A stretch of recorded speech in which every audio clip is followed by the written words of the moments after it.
from COVID people and from the league. But it's been good. We had good meetings today, and hopefully we'll get out to practice tomorrow.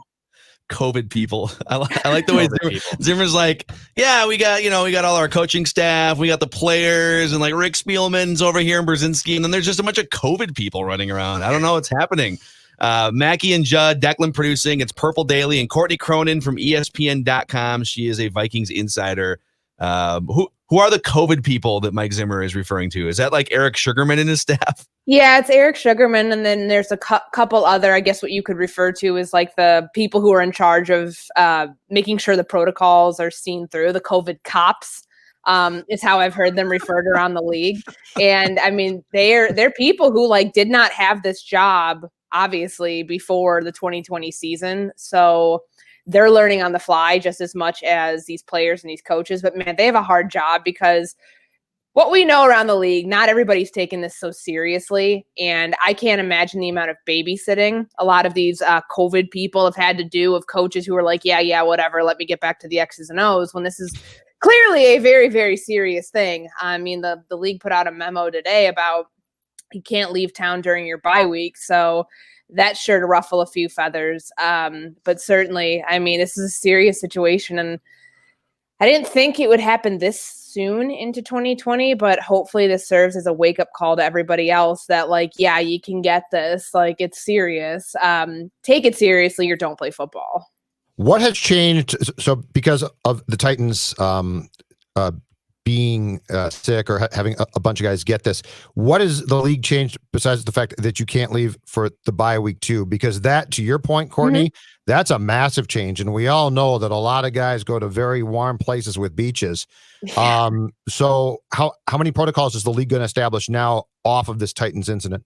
Well, I think there's still kind of a work in progress. I know the NFL Network was reporting earlier that the NFL and the NFLPA are down in Tennessee on Friday to investigate kind of like what the hell, what went wrong and what happened. Because I know Mike Vrabel said, we followed every protocol. We did this, that, and the other thing. Well, when you talk to people behind the scenes and you know what's really going on in Tennessee, it doesn't really feel like that's completely the truth. So even when Rick Spielman, when I asked him, do you feel like the Titans were negligent in potentially fielding players who had exposure to people, not just the coach, but the practice squad DB that they signed last week, fielding players who may or may have not come into contact with them. I mean, Rick said it's a league decision. So, I think that it's a good thing that this happened early in the season, because now they're going to be able to put protocols in place to kind of keep this thing going. And because if you're not functioning in a bubble, it's a lot harder. And you truly need a buy-in. And so it's going to be a forced buy-in, because there are a lot of people in this league who clearly have not taken this seriously. I mean, you've seen the fines already for guys not wearing masks on the sideline and in that stupid gator looking thing. I make it wear my scarf like this. Like, this is not going to protect anybody. But like, it's, they're going to increase the testing from what the memo that I saw this morning, that it's going to be, they've reached an agreement, the NFL and the NFLPA, that they're going to extend daily testing, and then players and coaches are not allowed to leave the city during the bye week, which, yeah, it stinks, but like, you don't need to go to Mexico for 4 days in the middle of the pandemic. Like, get over yourself. Like, you'll be fine staying here. Like, you can do the mental detox and like take away, a little bit of a break here. I don't think you're going to see much pushback on that, because they don't have a choice. We should do a Mount Rushmore of Vikings players most likely to have like an OBJ photo on a boat or something during bye week. Adam Thielen, number one, guaranteed. Just reckless. So they're 0-3. They're going into this game against Houston. Houston's 0-3, but they've also played probably the toughest schedule so far. I mean, that's their excuse is, I don't know, we played the MVP, the Super Bowl MVP, and then a former Super Bowl MVP. Or did Ben Roethlisberger not win a Super Bowl MVP? Whatever. Like, we've played a Hall of Fame really good teams, yeah. And so now it's time to go here. So you could see the Vikings winning this game. This is a game that it's a 50-50 game. Houston's not the same defense that they've been in years past. And then in 2 weeks, it's Atlanta. So, like, if you're optimistic as a Vikings fan, you could see a path to 2 wins in 3 games. I guess my question to you guys, we'll start with Courtney, is what do you think the best case scenario is after this 0-3 start? Like, is there a path for the Vikings to crawl back toward 500 and to flirt with that 7th playoff spot? Yeah, I think there is. I actually picked them to win this weekend in Houston because I think Houston is in worse shape than Minnesota. Some will argue that they do have the better roster overall, but they don't know how to put talent together. Like they have all that talent and none of it is cohesive. I think a lot of that has to do with it's like, let's start at the top. Like Bill O'Brien does not need to be the general manager because clearly the roster decisions that he's made has screwed this team and made them a lot worse. By trading away DeAndre Hopkins, by, all of the financial strain that's on this team, the fact that they don't have draft picks the next few years, like it's a lot. So but as it speaks to the team now, you go up 21 and you don't score in the second half. Like that's a problem. And it's not that just we've seen these collapses happen from them before. And some people will argue, well, they started out 0-3 in 2018, and they, made it to the playoffs that year. It's hard to climb out of that type of hole. I think the sense of urgency and the desperation from both sides to avoid 0-4 is going to be very real because teams that are 0-4, just don't make it to the postseason. The last team in the Super Bowl era to do that was the 1992 Chargers. So, it's been a while. And on top of that, yes, the playoff format's expanded, but do you really deserve to be in the playoffs at 7-9? That's a first round exit waiting to happen. I think it's I wouldn't want to be. I'm sure some people would be like, oh yeah, it doesn't matter. As long as you get in, great. But I don't see 7 wins on this Viking schedule. So that's kind of the hard thing for me when I'm looking at this. But yes, I do think this Houston game is winnable for them. Because at some point something's got to give. And if it doesn't give now, it probably won't this season. And this is probably in the first up until the bye, this is their most winnable game at this point. So I think 2-4 is plausible, but I guess because I could see beating Houston, certainly losing to Seattle, and then unless Dan Quinn is fired, in which case I think the Falcons beat you because they get a boost from that. If they come in with Dan Quinn, I could see the Vikings winning that game. So 2 of the next 3 to get to 2-4. Here's my, I guess, statement of importance to that though. It all depends on how that looks. Mm-hmm. Because if you beat up on 2 bad teams and it literally becomes we suck, you suck, we'll win, then I don't care. Now, if I see, to me, the most important thing throughout this entire year is going to be not only do you win, but what do games and lose, but what do the games look like? Because I'm still telling you, there was things in that Titans game that in 2020, I said, all right, tough loss, but a lot of positives as far as individuals go. Sure. So I'm not really, because to me, it's if you somehow sneak into that 7th seed, I just don't care. It's a waste of time. I agree. So the importance to me is not do you win, because it could be an ugly game where everyone plays crappy. The importance to me is do you win or lose, and do key young players develop? So it's actually development that I want much more than the end result of is that a win or loss.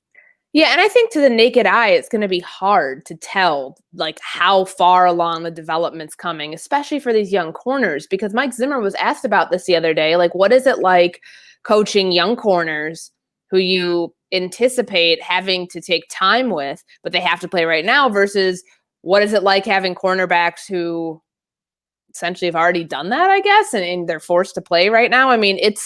This is a process that wasn't supposed to be expedited. It wasn't supposed to be okay, just throw them in there, everything will be fine. We're watching the development in real time.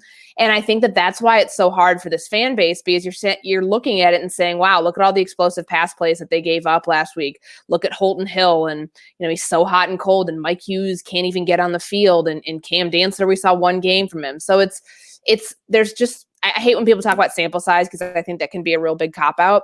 But they really don't have a lot that you're going off of here, being okay, in these many games, wow, things look either this bad or this good. And I think pretty soon you're going to be able to tell just how far that development has come. But this is something that we knew could take till November or December until you're wow, these corners can actually hold their own. You actually feel comfortable fielding them against another NFL team.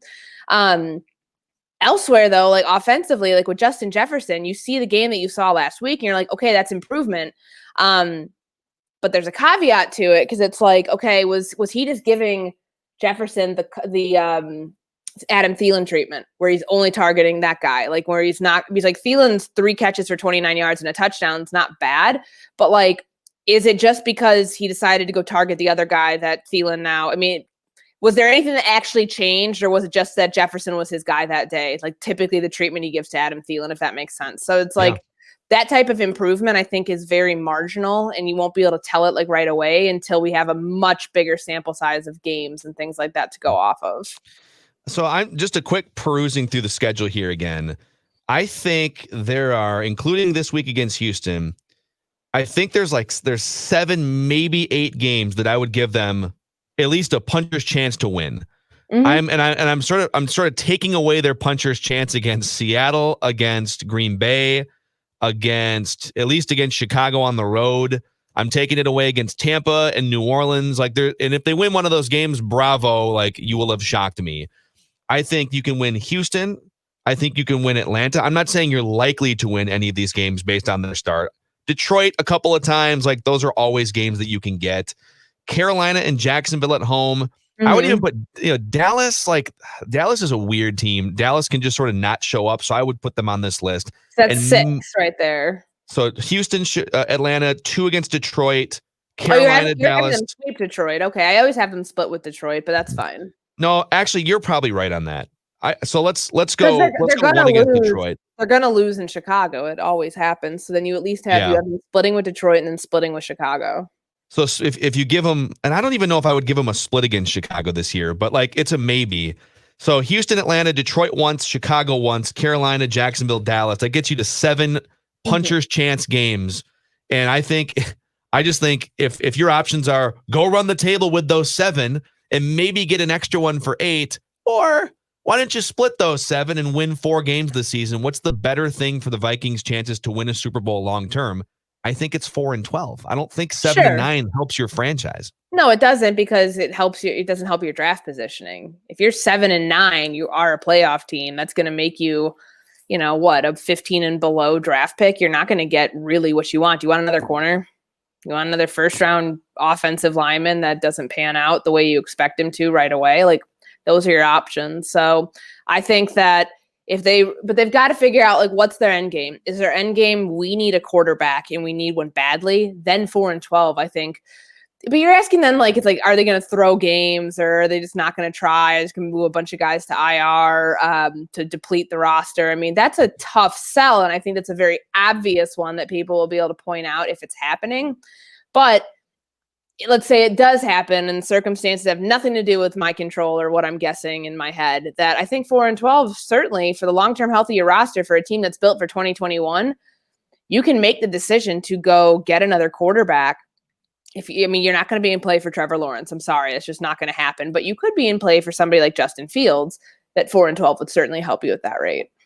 Well, I mean, Danielle Hunter is probably like, if Danielle Hunter doesn't come back this season, or if it's just like the season gets away and it doesn't make sense to bring him back, I don't see how this defense is going to all of a sudden be like, a 19-20 points per game defense. If he doesn't come back, like it's going to be hard to hold teams under 27 points the whole season. So that could be your answer right there.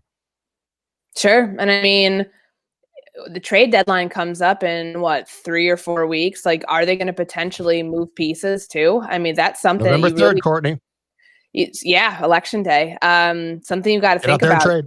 Get out there and trade. Rock the trade, as they say. What if they have like the idea that like, hey, we need more draft capital and we want to be able to like have multiple first round picks and we think that that's going to help our roster in 2021. Well, what if you start unloading pieces on a defense that you think are either getting up there in age, or you can get good asset, sell high on them now? I mean, you might do it. Like, or even with, here's an example. What about Riley Reif? What if they traded him at the deadline if they determined that Ezra Cleveland was ready because the year was already a wash anyways to go ahead and take over at left tackle? I don't know what you're going to get. I don't know what you're going to get for Reif at this point, but could be something. Then you don't look completely foolish for like not playing him this year and then having him sit on the bench the whole season. Okay, so here's the key question: 4 weeks in, then, or 3 weeks in, 3 games in. What's your sense of how Mike is dealing with this? And what's your sense if Rick decided to say, Mike, look, it's done. It's done. Too bad. But we both got the extensions. So at the deadline, they did make some trades. Mm-hmm. How do you think that plays internally, I guess, going to the head coach at TCO Performance Center? Well, Zimmer hasn't conceded yet that like this is a rebuilding year. The pivot is happening. It's very obvious it's happening, but I think that's just something for him is too hard to do. He's never been on, a part of a team that tanked. And it's so obvious, and there's such a taboo with it, even though there shouldn't be, because it's a strategy. What is football? Football is a strategy. Like this is like a game of Battleship. So tanking is part of that. I don't know what it would take for Zimmer to be like, fine, whatever. Let's just try to get this. Let's try to get this over with, because this is going to be this is going to be a lot to get through the rest of the year. So they'd have to be, by week 10 or week 9 by like November 3rd, they'd have to be like 1-8 at that point. I think for Zimmer to kind of concede on something like that. But like Phil said, if there's like a puncher's chance that 7-9 is still in play, I don't think that would sit well with Zimmer at all. So so it's November 3rd they would have 7 games under their belt going into the 9th week, and their bye would already have happened. So it's after the Green Bay game, and there's a real chance that you could be like 2-5 is sort of the optimistic scenario, unless you upset Seattle or Green Bay. Like there's a really good chance you're a 1-6 team or a 2-5 team going into that trade deadline. I like the Reef idea is a great one, because like there's like zero chance he's on the roster next year anyways. Yeah, why not? Unload it and see, like if they're bad, go ahead and put Ezra Cleveland in there. Let him learn. Yeah, like could you even right now, because they don't have a 2nd round pick, you're not going to get like, you could maybe get like a 6th round pick or something for Riley Reef, but like you have 3 6th round picks, 2 5th round picks, 3 4th round picks. If you acquired like another 6th round pick, Rick Spielman would then be looking to take these mid to late round picks, package enough together to maybe get back up into the 2nd round at some point, to use that chip to maybe get back higher in the 1st round for a quarterback. I don't know, but more draft capital is probably the priority if you are 2-5 at the trade deadline. I'd love to be in that room. Yeah, that conversation would be so interesting. Reckless speculation. All right, well, we'll see what they do against Houston, and if they win the game, it's sort of all right. Well, maybe you can get some momentum going. If they lose, it's full on tank for Trevor and fail for Field, etc. That's a wrap on this episode of Purple Daily. We appreciate you hanging out, and don't forget Vikings Vent Line right after the game is over on Sunday, live on our YouTube channel, youtube.com/Purple Daily Podcast. We'll see y'all next time.